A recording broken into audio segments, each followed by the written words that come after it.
옛날에 시카고에서 목회를 하시던 송영골 목사님이 하셨던 간증이 기억납니다.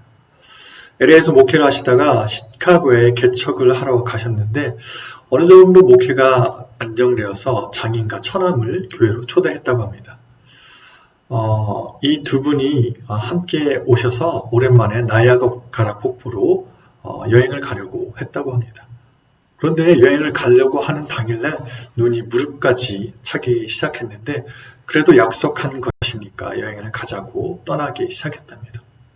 목사님은 내일이 주일이라서 엄청 열심히 차를 몰았습니다. 그런데 100km 이상으로 주행하던 차에 눈길에 미끄러져서 갑자기 중앙선을 넘어가게 됐습니다.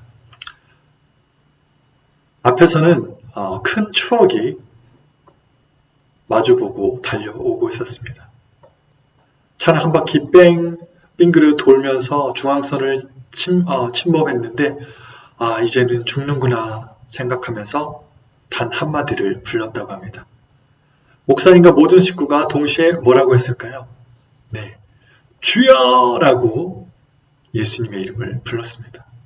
그런데 감사하게도 중앙선을 넘어서 트럭과 충돌해야 했는데 차가 그 자리에서 바로 멈추고 살게 되었답니다. 그런데 처남은 계속 울고 있더랍니다. 목사님이 처남 괜찮아, 이제 우리가 살았어, 그렇게 계속 위로를 했는데도 계속 울길래 물어봤답니다. 처남은 잘 나가는 사장이었고 돈도 많고 공부도 많이 해서 아쉬울 게 없는 사람이었습니다. 그런데 예수님 안 믿는 그 처남이 인생의 마지막 순간이 다가오자 다른 사람은 다 주님을 외칠 수 있었는데 나는 외치고 또 구원을 해줄 사람이 없다는 것을 깨닫게 되었다고 느꼈답니다. 나는 부를 사람이 없었어요 라고 고백했다고 합니다. 그리고 그래서 목사님께서는 예수님을 소개하고 영접시켰답니다. 여러분, 우리에게는 부르짖을 수 있는 이름이 있습니다. 바로 이것이 축복입니다. 그 이름에 능력이 있고 권세가 있습니다.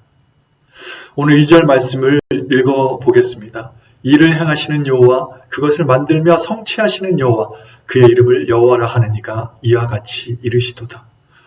모든 계획을 하시고 그것을 실행하시는 분, 그 하나님이 우리의 하나님, 우리의 주님이라는 것입니다. 하나님은 능력의 하나님이십니다. 우리가 부르짖을 때 응답하시는 하나님입니다. 이것이 말할 수 없는 축복입니다. 그런데 웬걸 그리스도인들이 좀처럼 기도하지 않습니다. 왜 기도하지 않을까요? 두 가지 이유가 있는 것 같습니다. 먼저 하나님을 너무 영적으로만 보기 때문입니다. 어떤 학자가 현대 기독교를 보면서 이렇게 말한 것을 들었습니다. 현대 기독교는 동양 사상적인 종교로 변해가고 있다. 이게 무슨 말입니까? 여러분, 불교의 해탈하시죠?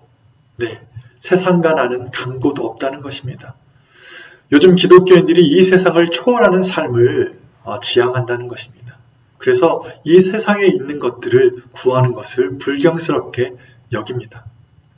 우리 하나님은 우주를 다스리시는 위대하지만 멀리 있는 초월적인 존재로만 생각하는 듯합니다. 그래서 우리가 매일마다 마주하는 현실과 생활에 관한 것을 구하는 것을 천박하게 여긴다는 것입니다. 그러나 이것은 잘못된 생각입니다. 하나님은 내 실제 생활에도 개입하시는 분입니다. 제가 예를 하나 들어볼까요? 대통령을 둔 아이가 있다고 생각해 봅시다. 우리 아빠는 우리나라의 안보를 위해 일하시기 때문에 너무 바빠. 우리나라 경제도 책임져야 되고 장관회의도 가셔야 하고 다른 나라를 순방해야 하기 때문에 아빠한테 내 이야기하는 건 옳지 않아 라고 하는 아이가 있을까요? 있을 수 있습니다. 그런데 아빠도 그걸 원하실까요? 아니요, 전혀 그렇지 않습니다. 대통령 아빠는 아이가 어떤 생각을 하는지, 무엇을 고민하는지 알고 싶어 할 것입니다. 나라의 중대사와는 비교되지 않지만 그 아이의 삶 속에서 일어나는 여러 가지 일을 주의 깊게 바라볼 것입니다. 만약 그 아이에게 어려움이 있다면 함께 해결하려고 노력할 것입니다. 대통령 아빠는 나라를 다스리면서도 그 아이의 똥싼 기저귀를 갈아주시고 수천만의 군대를 다스리면서도 그 아이에게 젖병을 물려주시는 분입니다. 구하는 걸 왜 어렵게 느낄까요? 구차스럽게 여기고 신앙의 초보라고 생각하기 때문일까요? 하지만 생각해 보십시오. 바울도 예수님도 자신의 구할 것을 구했습니다. 우리는 그저 하나님을 너무 멀리 두고 있진 않습니까? 우리는 우리의 처한 상황을 하나님께 일일이 알리고 기도해야 합니다. 우리가 직면하는 여러 어려움들을 하나님께 부르짖어야 합니다. 왜냐하면 이것이 하나님의 명령이기 때문입니다. 빌립보서 4장 6절 말씀 저희가 주일날 보았듯이 아무것도 염려하지 말고 다만 모든 일에 기도와 간구로 너희 구할 것을 감사함으로 하나님께 아뢰라.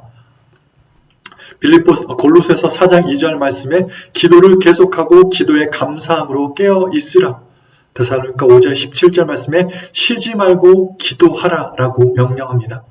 우리 하나님은 우리의 삶의 작은 부분도 돌봐주시고 또 함께 하시는 분입니다. 우리는 그 하나님께 계속 기도하고 간구해야 합니다. 우리가 기도하지 않는 또 다른 이유는 무엇일까요? 그것은 아마 우리가 우리의 삶을 너무 잘 컨트롤하기 때문입니다. 어떤 가정에 딸 아이가 있었는데 하루는 이 딸과 함께 아빠가 가구를 옮기고 있었습니다. 소파를 옮기려고 아빠가 힘껏 밀고 있었는데 그런데 옆에서 거들던 딸이 이러는 거예요. 아빠, 방해되니까 저리 가 있어. 어이가 너무 없겠죠? 자꾸 저리 가라고 아이가 하니 아빠가 옆에서 가만히 지켜봤습니다. 밀렸을까요? 아니요, 안 됐어요. 그래서 아빠가 도와주려고 하니까 더 성한 겁니다. 사실 기어다닐 때 아이들은 아빠 부르면서 찾던 그 조그만 아이가 이제 조금씩 컸다고 아빠를 외면하기 시작합니다. 갓난아이 때 아이들이 할 수 있는 건 별로 없습니다. 그저 엄마 아빠를 부르는 것입니다. 목청 높여 부르짖는 것입니다. 엄마! 엄마! 이렇게 부르면 엄마가 와서 아빠가 와서 아이가 원하는 것을 해줍니다. 밥을 주고 기저귀를 갈아주고 씻겨주고 아이가 원하는 모든 것을 해줍니다. 그러나 아이들이 크면 클수록 엄마 아빠를 부르지 않습니다. 찾지 않습니다. 이제는 자기들이 할 수 있다고 내가 할 수 있다고 부모의 이름을 간절히 부르지 않습니다. 이게 우리의 모습이지 않습니까? 우리는 너무나 자주 하나님을 잊어버립니다. 우리는 너무 많이 그분 없이 살아가고 있습니다. 이제는 하나님 없어도 내가 할 수 있다고 말하고 있지 않습니까? 실제로 하나님께서 하시는 일이 돈이 대신하고 하나님께서 하실 일을 학식이 대신하고 하나님이 하실 일을 의사가 대신합니다. 그래서 더 이상 기도하지 않게 되는 것 같습니다. 적어도 저는 그런 것 같습니다. 미국에서 보험이 없어서 아기 병원 보낼 돈이 없을 때는 아기를 위해서 간절히 기도했습니다. 그런데 이제는 아프면 의뢰 그냥 병원에 보내고 약을 먹입니다. 학비가 없어서 고민할 때 그때마다 기도드렸습니다. 이제는 매달 월급이 나오니 하나님보다 월급날을 더 고대하는 것 같습니다.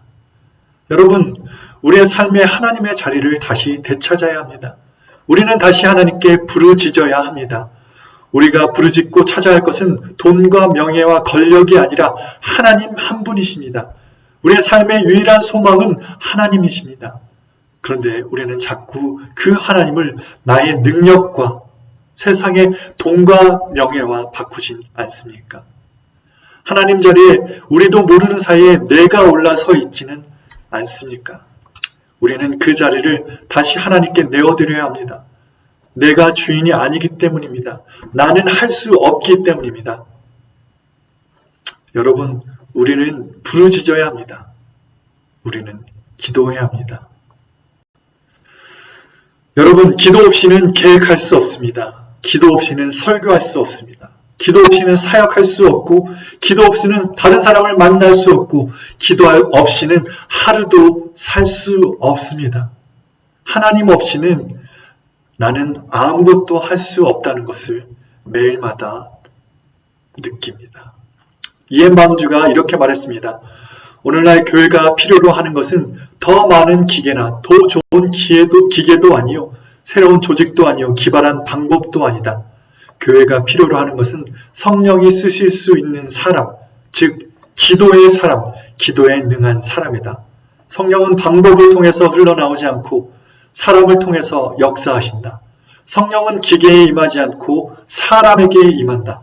성령은 개에게 기름을 붓지 않고 사람에게, 그것도 기도의 사람에게 기름을 부으신다. 하나님을 위해 사람들에게 말하는 것은 위대한 일이다. 그러나 사람들을 위해 하나님께 고하는 일은 훨씬 더 위대하다. 아멘. 오늘 본문에는 우리가 기도할 때 어떤 일이 일어난지 명확하게 설명해 주고 있습니다. 3절 말씀을 한 번 더 읽어볼까요? 너는 내게 부르짖으라. 내가 내게 응답하겠고 내가 알지 못하는 크고 은밀한 일을 내게 보이리라. 우리가 부르짖을 때 하나님께서 응답하십니다. 그냥 응답하시는 게 아니라 우리가 알지 못하는 크고 은밀한 일로 응답하십니다. 여기서 우리가 알지 못하는 일은 원어로 비스로드라고 합니다. 우리가 접근할 수 없는 것들을 접근하게 해주신다는 것입니다.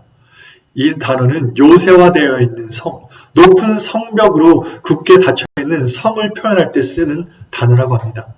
우리가 기도할 때 높은 성벽 같은 산성 같은 요새가 점령할 수 없었던 것만 같은 놀라운 일들이 열리게 된다는 것입니다. 문이 열리게 된다는 것입니다. 빗장처럼 잠겼던 인생의 문제들이 열리게 됩니다. 오늘 하나님께서 그 약속의 말씀을 이스라엘에게 보여주십니다. 바벨론과 전쟁에서 패한 이스라엘, 포로로 끌려간 이스라엘, 소망 없는 이스라엘에게 이렇게 선포하십니다. 6절 말씀에 보라, 내가 이 성읍을 치료하고 고쳐 낫게 하고 내가 유다의 포로와 이스라엘의 포로를 돌아오게 하며 내가 그 모든 제약에서 정하게 하며 모든 제약을 사할 것이라. 우리가 부르짖을 때 빗장이 열립니다. 요새가 무너집니다. 그리고 하나님께서 약속하시고 계획하신 일을 우리의 삶에서 보여주실 것입니다.